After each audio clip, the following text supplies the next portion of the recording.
ഹരേ കൃഷ്ണ. എല്ലാവർക്കും മാധവത്തിലേക്ക് സ്വാഗതം. മഹാഭാഗവതത്തിലെ കഥകളാണ് നമ്മൾ കഴിഞ്ഞ കുറച്ചു കാലങ്ങളായിട്ട് പറഞ്ഞുകൊണ്ടിരിക്കുന്നത്. ഭാരത യുദ്ധത്തിന്റെ വിശേഷങ്ങളൊക്കെ നമ്മൾ പറഞ്ഞു. ഇന്ന് നമ്മൾ പറയാൻ പോകുന്നത് വളരെ പ്രധാനപ്പെട്ട മറ്റൊരു ഭാഗമാണ്. അതുകൊണ്ട് തന്നെ എല്ലാവരും വളരെ ക്ഷമയോടുകൂടി ഭക്തിയോടുകൂടി ഇരുന്ന് അവസാനം വരെ കേൾക്കണം. അങ്ങനെ ഭാരതയുദ്ധം കഴിഞ്ഞു.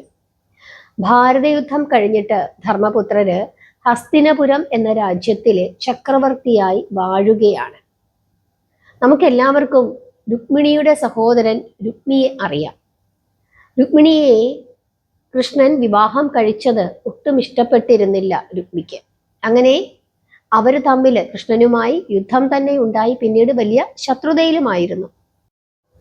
പിന്നീട് രുക്മിയുടെ ശത്രുതയൊക്കെ കാലക്രമേണ അത് അലിഞ്ഞലിഞ്ഞ് ഇല്ലാതാവുകയും ചെയ്തു. ഈ രുക്മിയുടെ മകളാണ് ആര്? രുക്മാവതി. ഈ രുക്മാവതിയെ വിവാഹം കഴിച്ചതുപോലും ആരാണ്? കൃഷ്ണന്റെ പുത്രൻ, അതായത് കൃഷ്ണന്റെയും രുക്മിണിയുടെയും പുത്രൻ പ്രദ്യുമ്നനായിരുന്നു. അതിനൊക്കെ രുക്മി സമ്മതിക്കുകയും ചെയ്തു. അങ്ങനെ രുക്മി തൻ്റെ എല്ലാ വൈരാഗ്യങ്ങളും വെടിഞ്ഞ് കൃഷ്ണനുമായി രമ്യതയിൽ കഴിയുവാൻ ആഗ്രഹിക്കുന്ന കാലമായിരുന്നു അത്. രുക്മാവതിക്കും പ്രദ്യുമ്നനും ഉണ്ടായ പുത്രനാണ് ആര്? അനിരുദ്ധൻ. അനിരുദ്ധന്റെ കഥയൊക്കെ നമ്മൾ കഴിഞ്ഞ അധ്യായങ്ങളിൽ പറഞ്ഞിരുന്നു. അതായത് കൃഷ്ണന്റെ ചെറുമകനാണ് അനിരുദ്ധൻ. അനിരുദ്ധൻ ആരെയാണ് വിവാഹം കഴിച്ചത്? ബാണന്റെ പുത്രി ഉഷയെയാണ് വിവാഹം കഴിച്ചത്. അതും നമ്മൾ പറഞ്ഞിരുന്നു. ഈ അനിരുദ്ധനെ കൊണ്ട് രുക്മി തൻ്റെ പുത്രന്റെ പുത്രി രോചനയെ വിവാഹം കഴിപ്പിക്കുകയും ചെയ്തു. അങ്ങനെ ബന്ധം കൂടുതൽ ദൃഢമാവുകയായിരുന്നു. ഈ ചെറുമക്കളുടെ വിവാഹത്തിന് കൃഷ്ണനും ബലരാമനും രേവതിയും ദേവകിയും രോഹിണിയും അതുപോലെ ശൂരസേനനും രുക്മിയും എല്ലാവരും പങ്കെടുക്കുകയും അങ്ങനെ എല്ലാവരും തമ്മിൽ വലിയ സന്തോഷത്തോടു കൂടി ഇരിക്കുന്ന ഒരു സമയമായിരുന്നു അത്. സർവ യാദവ പ്രമാണികളും രുക്മിയുടെ കൊട്ടാരത്തിൽ പോയി മിത്രങ്ങളെ പോലെയാണ് പെരുമാറിയത്. അതേവരെ ഉണ്ടായിരുന്ന വൈരാഗ്യങ്ങൾ രണ്ടു കൂട്ടരും മറന്നു. മിത്രഭാവത്തിൽ എല്ലാവരും സഹകരിച്ച് കഴിയുകയായിരുന്നു. ഇതിൽ ഏറ്റവും കൂടുതൽ സന്തോഷിച്ചത് ആരാണ്? രുക്മിണിയാണ്.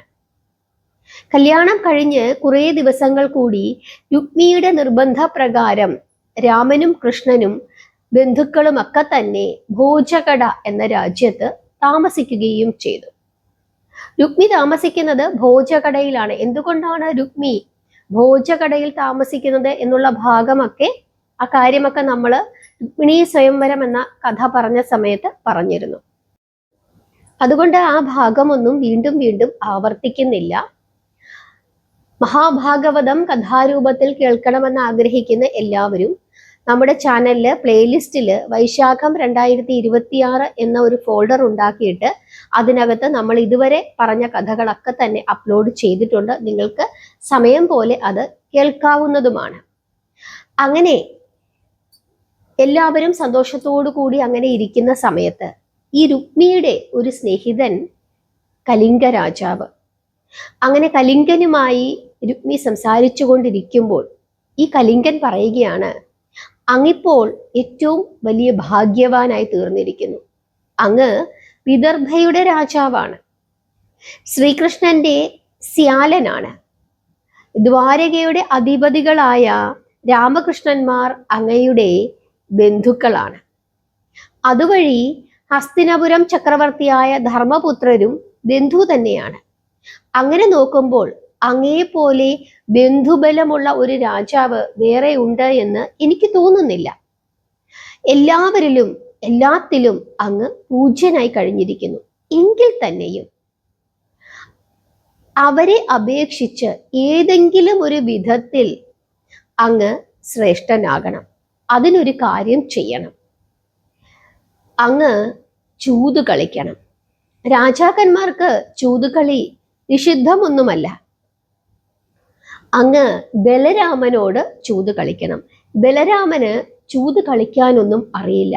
അങ്ങനെ അങ്ങ് ബലരാമനെ തോൽപ്പിക്കുകയാണെങ്കിൽ അങ്ങേക്ക് അവരുടെയൊക്കെ മുമ്പിൽ അല്പം മേൽക്കൈ കിട്ടും എന്നൊക്കെ പറഞ്ഞ് ഈ കലിംഗ രാജാവ് രുക്മിയെ അങ്ങ് പ്രോത്സാഹിപ്പിക്കുന്നു.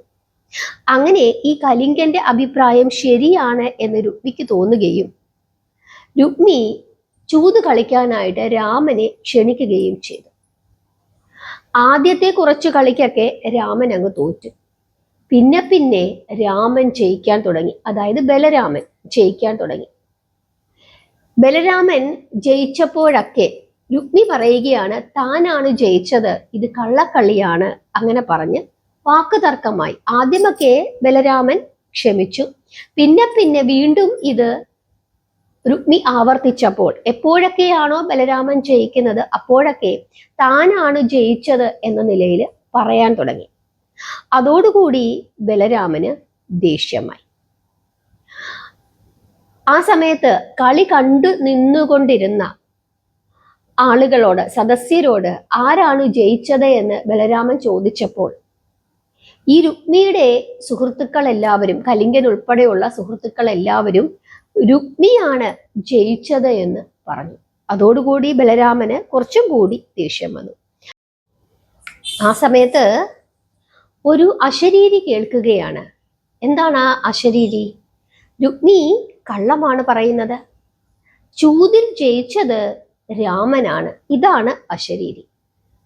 ഈ അശരീരി കേട്ടിട്ടും അശരീരി തെറ്റാണ്, വേണമെങ്കിൽ കളിച്ചു ജയിക്കണം, അല്ലാതെ ഇതുപോലുള്ള മായയൊന്നും കൊണ്ട് ജയിക്കാൻ സാധിക്കുകയില്ല എന്ന നിലയിൽ രുക്മി വീണ്ടും വീണ്ടും ആവർത്തിക്കുന്നു. അതോടുകൂടി രാമന്റെ ദേഷ്യം കൈവിട്ടു. രാമൻ എന്തു ചെയ്യുകയാണ്? ബലരാമൻ തൻ്റെ കയ്യിലുണ്ടായിരുന്ന കലപ്പയെടുത്ത് ഒരൊറ്റ അടി രുക്മിയുടെ തല നോക്കി. അതോടുകൂടി രുക്മിയുടെ തല പൊട്ടിപ്പിളർന്ന് രുക്മി അവിടെ മരിച്ചു വീഴുകയാണ്. പിന്നീട് രാമൻ കലിംഗനെയും അടിച്ചു കൊന്നു. കുറച്ച് രാജാക്കന്മാര് രാമനോട് എതിർത്തു, അവരെയും കൊന്നു. ബാക്കി എല്ലാവരും ഓടിപ്പോവുകയും ചെയ്തു. ഇതെല്ലാം കണ്ടുകൊണ്ട് ആര് അവിടെ നിൽക്കുന്നുണ്ടായിരുന്നു? കൃഷ്ണൻ. കൃഷ്ണൻ ഇതെല്ലാം കാണുന്നുണ്ട്. പക്ഷേ കൃഷ്ണൻ ഒന്നും മിണ്ടിയില്ല. ആ സമയം ശ്രീകൃഷ്ണന്റെ മനസ്സു നിറയെ ആരായിരുന്നു? രുക്മിണിയായിരുന്നു. രുക്മിണി ഇതെങ്ങനെ സഹിക്കും എന്നുള്ള ചിന്തയായിരുന്നു കൃഷ്ണന്റെ മനസ്സിൽ. അങ്ങനെ രുക്മിണിയുടെ ചരമക്രിയകളെല്ലാം വിധിപ്രകാരം നിർവഹിച്ചതിനു ശേഷം കൃഷ്ണൻ ഭാര്യമാരോടും പുത്രന്മാരോടും മറ്റു ബന്ധുജനങ്ങളോടും കൂടി ദ്വാരകയിൽ എത്തിച്ചേർന്നു. ഉത്തമയായ രുക്മിണി സഹോദരന്റെ മരണത്തെക്കുറിച്ച് പരുഷമായ ഒരു വാക്കുപോലും ഭഗവാനോട് ചോദിച്ചതുമില്ല. പക്ഷെ അതൊരു വിഷമമായി ഭഗവാന്റെ മനസ്സിൽ കിടക്കുന്നുണ്ടായിരുന്നു. അങ്ങനെ ഇരിക്കെ രുക്മിണി ഒരു ദിവസം ഭഗവാന്റെ ചെന്താമരപാദങ്ങൾ മടിയിൽ വെച്ച് ഇങ്ങനെ തടവിക്കൊണ്ട് ഇരിക്കുന്ന സമയത്ത് ഭഗവാൻ രുക്മിണിയോട് ചോദിക്കുകയാണ്, എന്താ രുക്മിണി, ഇപ്പോഴും ഇവിടെ ഇരിക്കുകയാണോ? പോയി അല്പസമയം വിശ്രമിക്കൂ എന്ന്. ഉടനെ രുക്മിണി പറയുകയാണ്, വേണ്ട നാഥ, അങ്ങയുടെ വിശ്രമം തന്നെയാണ് എൻ്റെയും വിശ്രമം. അപ്പോൾ കൃഷ്ണൻ വീണ്ടും രുക്മിണിയോട് പറയുകയാണ്, രുക്മിണി പ്രാണവല്ലഭേ, എന്നോടുള്ള സ്നേഹം നിന്നോളം മറ്റാർക്കുമില്ല എന്ന് എനിക്കറിയാം. അവിടുന്ന് ശ്രേഷ്ഠയായ വിദർഭ രാജകുമാരിയാണ്. ധാരാളം ശ്രേഷ്ഠന്മാരായ രാജാക്കന്മാർ, വീരന്മാർ എല്ലാവരും രുക്മിണിയെ വിവാഹം കഴിക്കണം എന്ന് ആഗ്രഹിച്ചു വന്നിരുന്നു.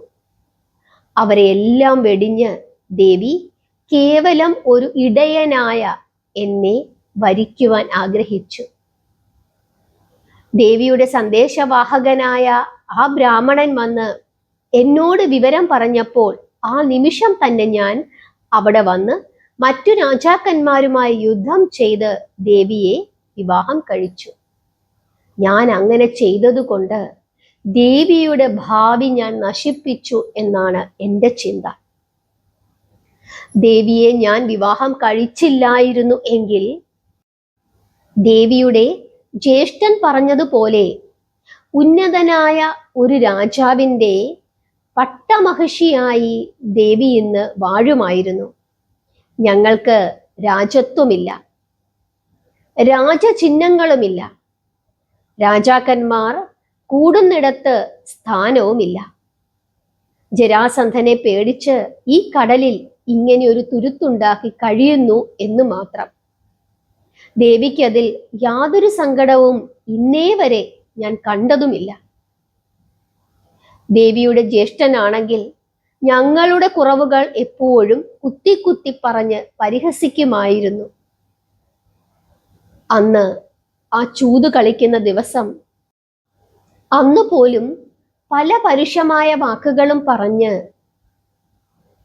രുക്മി ജ്യേഷ്ഠനെ അപമാനിച്ചു. ആ അപമാന ഭാരത്താലാണ് ജ്യേഷ്ഠൻ രുക്മിയെ കൊന്നത്. പക്ഷേ ഞാൻ ഒന്നും മിണ്ടിയതുമില്ല. ദേവിക്ക് വിഷമം തോന്നും എന്നായിരുന്നു ആ നിമിഷവും ഞാൻ ചിന്തിച്ചത്.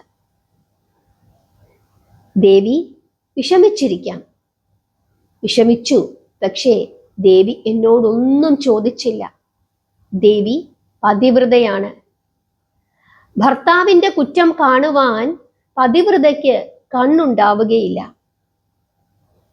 ദേവിയുടെ ജ്യേഷ്ഠന്റെ ആകൃതിക്ക് ഞാൻ വൈരൂപ്യം വരുത്തിയപ്പോഴും ദേവി എന്നോട് പരിഭവിച്ചില്ല. പൂർവാധികം സ്നേഹത്തോടു കൂടി ദേവി എന്നോട് പെരുമാറി. ജ്യേഷ്ഠൻ അദ്ദേഹത്തെ കൊന്നു.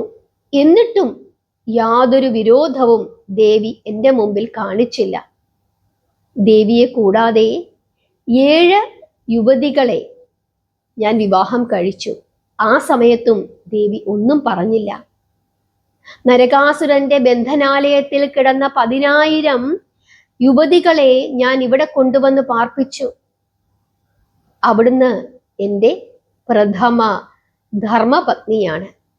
എന്നിട്ടും യാതൊരു വിധമായ അപ്രീതിയും ദേവി എൻ്റെ സന്നിധിയിൽ കാണിച്ചില്ല. ഒരു തുള്ളി കണ്ണുനീര് പോലും ദേവി പൊഴിച്ചില്ല. പരിഭവം കലർന്ന ഒരു വാക്കുപോലും ദേവി പറഞ്ഞതുമില്ല. പഴയതിലും ഉല്ലാസവതിയായി ദേവി പെരുമാറി.